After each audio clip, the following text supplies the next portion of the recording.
Delhi Airport, Terminal 3. This is my family. ಎಲ್ಲರೂ hi ಮಾಡಿ. ಅಲ್ಲಿ ಕುಂತ್ಕೊಂಡ್ರೆ ಮಾತ್ರ ಗೊತ್ತು ಹೇಗಿತ್ತು ಅಂತ.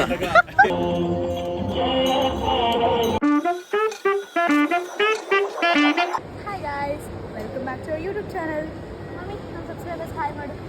ಹಾಯ್. ಸೊ ನಾವಿವಾಗ ಕೆಂಪೆ ಹೋಗ್ತಾ ಇದ್ದೀವಿ. ನಾವಿವಾಗ ಏರ್ಪೋರ್ಟಲ್ಲಿದ್ದೀವಿ.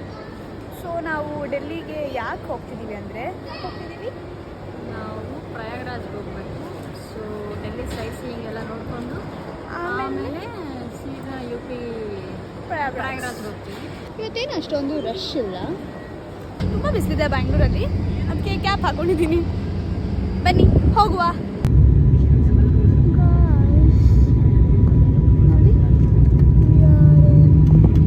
ಗೈಸ್, ಇವಾಗ ನಾವು ಕೊಯಂಬತ್ತೂರ್ ಏರ್ಪೋರ್ಟ್ ರೀಚ್ ಆಗಿದ್ದೀವಿ. ಯಾಕಂದರೆ ನಮ್ಮದು ಡೆಲ್ಲಿ ಫ್ಲೈಟ್ ಆ್ಯಕ್ಚುಲಿ ಇಲ್ಲಿಂದ ಕನೆಕ್ಟಿಂಗ್ ಇದೆ ಅದಕ್ಕೆ. So this is my family. ಎಲ್ಲರೂ ಹಾಯ್ ಮಾಡಿ. Hi guys. ಕೊಯಂಬತ್ತೂರಿಗೆ ಬಂದು ಮನೆಯಿಂದನೇ ಫುಡ್ ಪ್ಯಾಕ್ ಮಾಡ್ಕೊಂಡು ಬಂದಿದ್ವಿ. ಸೊ ಎಲ್ಲ ತಿಂತಾ ಇದ್ದೀವಿ. ನಾವು ಬಡಿಸ್ತಾ ಇದ್ದಾರೆ. ಚಕ್ರ ತುಪ್ಪ ಯೋಗಟ್ ಕೊಡಕ್ಕೆ ಬಂದಿದ್ದೀನಿ. ಯೋಗಟ್ ನಾನು ಇರೋ ಬರೋದೆಲ್ಲ ತಿನ್ನಿಸ್ತಾವೆ. ನಾವು ಡೆಲ್ಲಿ ಫ್ಲೈಟ್ನ ಬೋರ್ಡ್ ಮಾಡಿದ್ದೀವಿ. ಮೇಬಿ ಅರೌಂಡ್ ಮಿಡ್ನೈಟ್ 2 o'clock ನಾವು ರೀಚ್ ಆಗ್ತೀವಿ. ತುಂಬ ಚಳಿ ಆಗ್ತಿದೆ ಆಲ್ರೆಡಿ. ಡೆಲ್ಲಿಲಿ ಹೆಂಗೆ ನಾವು ಸರ್ವೈವ್ ಆಗ್ತೀವೋ ನಿಜವಾಗ್ಲೂ ಗೊತ್ತಿಲ್ಲ. ನೋಡೋಣ, hope for the best. Delhi airport reach ಆಗಿದ್ದೀವಿ. ಯಾರೂ ಇಲ್ಲ ಏರ್ಪೋರ್ಟಲ್ಲಿ, ಬಿಕಾಸ್ ಫುಲ್ಲು ಮಿಡ್ ನೈಟ್ ಆಗಿದೆ ಅದಕ್ಕೆ. ನೋಡಿ ನಮ್ಮ ಅತ್ತೆ ಅಲ್ಲಿ ಕಾಯ್ತಾ ಅವರೇ. ನಮಗೆ ಇಲ್ಲೆಲ್ಲರೂ ನಮ್ಮ ಮನೆಯವರಿದ್ದಾರೆ. ಗಾಯ್ಸ್ ನೋಡಿ, ಡೆಲ್ಲಿ ಏರ್ಪೋರ್ಟ್ ಟರ್ಮಿನಲ್ 3 ಚೆನ್ನಾಗಿದೆ ಅಲ್ಲ, ಏನೋ ಡಿಸೈನ್ ಮಾಡಿದ್ದಾರೆ. ಮಧ್ಯರಾತ್ರಿ 1 o'clock ಆಗಿದೆ. ಫುಲ್ಲು ಚಳಿ ಇದೆ, ಫಾಗ್ ಕಾಣಿಸ್ತಿದೆ ಇಲ್ಲೆಲ್ಲ. ನಡೀತಾ ಇದೆ, ಆ ರೇಂಜಲ್ಲಿದೆ. ತುಂಬ ಚಳಿ ಇದೆ ಗಾಯ್ಸ್. ಇವಾಗ ಇಲ್ಲಿಂದ ನಾವು ಡೈರೆಕ್ಟ್ ಅಯೋಧ್ಯೆಗೆ ಹೋಗ್ತಾ ಇದ್ದೀವಿ.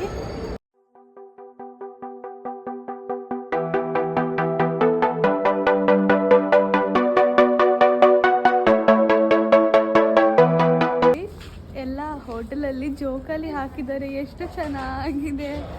ಮತ್ತು ಟೇಬಲ್ಸು ಅಷ್ಟೇ ಬಿದ್ರು ಕಡ್ಡಿಯಲ್ಲಿ ಮಾಡಿದ್ದಾರೆ. ಚೆನ್ನಾಗಿದೆ ಅಲ್ವಾ? ಚೆನ್ನಾಗಿದೆ. ಅಮ್ಮ ಹೆಂಗ್ ಫೀಲ್ ಆಗ್ತಿದೆ ನಿಂಗೆ ಡೆಲ್ಲಿ? ಅಯ್ಯೋ ತುಂಬಾ ಚಳಿ ಇದೆ. ಬಿಸಿಲಲ್ಲಿ ಕುತ್ಕೊಂಡು ಚಳಿ ಆಗ್ತಿದ್ಯಮ್ಮ? ಕುತ್ಕೊಂಡ್ರೆ ಚಳಿ ಫೀಲ್ ಬರ್ತಾ ಇದೆ ಮೈಯಲ್ಲಿ. ಆಗ after travelling for around 300 kilometers Ayodhya reach ಆಗಿದ್ದೀವಿ ಡೆಲ್ಲಿ ಏರ್ಪೋರ್ಟಿಂದ. ಆ್ಯಂಡ್ ದೆನ್ ಇವಾಗ ಫ್ರೆಶ್ ಅಪ್ ಆಗ್ತಾ ಇದ್ದಾರೆ ಎಲ್ಲರೂ ಸರಾಯು ಘಾಟ್ಗೆ ಹೋಗೋಕ್ಕೆ. ಅಲ್ಲಿ ಹೋಗಿ ಸ್ನಾನ ಮಾಡಿ ಆಮೇಲೆ ಅಲ್ಲಿಂದ ಟೆಂಪಲ್ ಮತ್ತು ಅಯೋಧ್ಯ ಸೈಟ್ ಸೀಯಿಂಗ್ ಮಾಡೋಕ್ಕೆ ಹೋಗೋಣ. ಬನ್ನಿ ಗಾಯ್ಸ್, ನೀವು ನಂಬಲ್ಲ, ಎಷ್ಟು ಜನ ಬರ್ತಾ ಇದ್ದೀವಿ. ಇಲ್ಲಿ ನಮ್ಗೆ ಆಟೋನೇ ಸಿಕ್ಕಿಲ್ಲ. ಸೊ ಎಲ್ಲರೂ ಒಂದೇ ಚಿಕ್ಕ ಆಟೋ ಮಾಡ್ತೀವಿ. ಫುಲ್ಲು ಕನ್ಫ್ಯೂಸ್ ಇದೆ, ಬಟ್ ಎಕ್ಸ್ಪೀರಿಯನ್ಸ್ ಚೆನ್ನಾಗಿದೆ ಗಾಯ್ಸ್. ನೀವು ಟ್ರೈ ಮಾಡಬೇಕು ಸಮ್ ಟೈಮ್.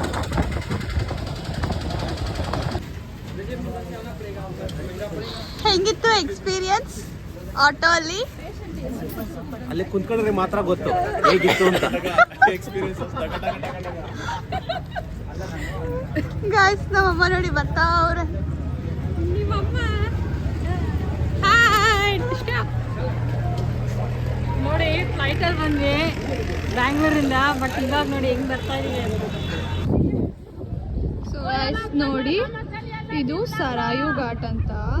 ಆ್ಯಕ್ಚುಲಿ ನೀರೆಲ್ಲ ಹಿಂಗೋಗ್ಬಿಟ್ಟಿದೆ, ನೀರಿಲ್ಲ ಅಷ್ಟೊಂದು.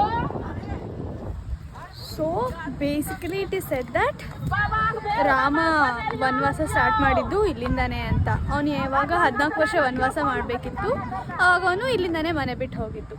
ಸೊ ಯಾ,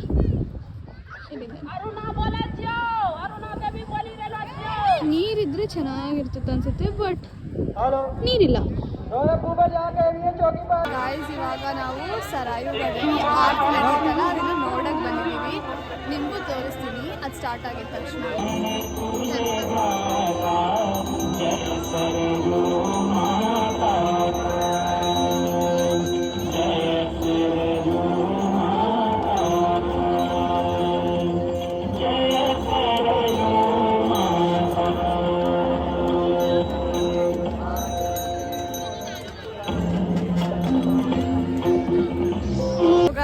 ಆರತಿ ನೋಡಿದ್ರಲ್ವ ಎಷ್ಟು ಚೆನ್ನಾಗಿತ್ತು. ಎಲ್ಲರೂ ಅಟ್ಲೀಸ್ಟ್ ಒನ್ಸ್ ನೋಡಬೇಕು ಆ ಥರ ಆರತಿನ, ತುಂಬ ಚೆನ್ನಾಗಿರುತ್ತೆ. ಸೊ ಫೈನಲಿ ಇವಾಗ ಸರಾಯು ಘಾಟ್ಲಿ ಆರತಿ ಮುಗಿಸ್ಕೊಂಡು ನಾವೆಲ್ಲಿದ್ದೀವಿ ಅಂದರೆ ಅಯೋಧ್ಯ ಗಾಯ್ಸ್ ತುಂಬ ಅಂದರೆ ತುಂಬ ರಶ್ ಇದೆ.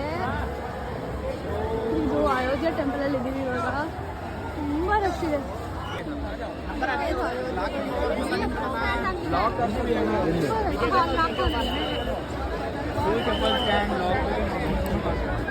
ನಿನ್ನೆ ಅಯೋಧ್ಯೆಯಲ್ಲಿ ಫುಲ್ಲು ರಶ್ ಇತ್ತು, ಮನೆಗೆ ಬಂದು ವಿಡಿಯೋ ಮಾಡೋಕ್ಕಾಗಿರಲಿಲ್ಲ. ಸೊ ಬಂದು ಮಲ್ಕೊಂಡು ಇವಾಗ ಫ್ರೆಶ್ ಅಪ್ ಆಗಿ ವಿಡಿಯೋ ಮಾಡ್ತಾಯಿದ್ದೀನಿ. ಸೊ ಈ ವ್ಲಾಗ್ನ ಇಲ್ಲಿಗೆ ಎಂಡ್ ಮಾಡ್ತಾಯಿದ್ದೀನಿ. Meet you up in the next vlog. Bye bye.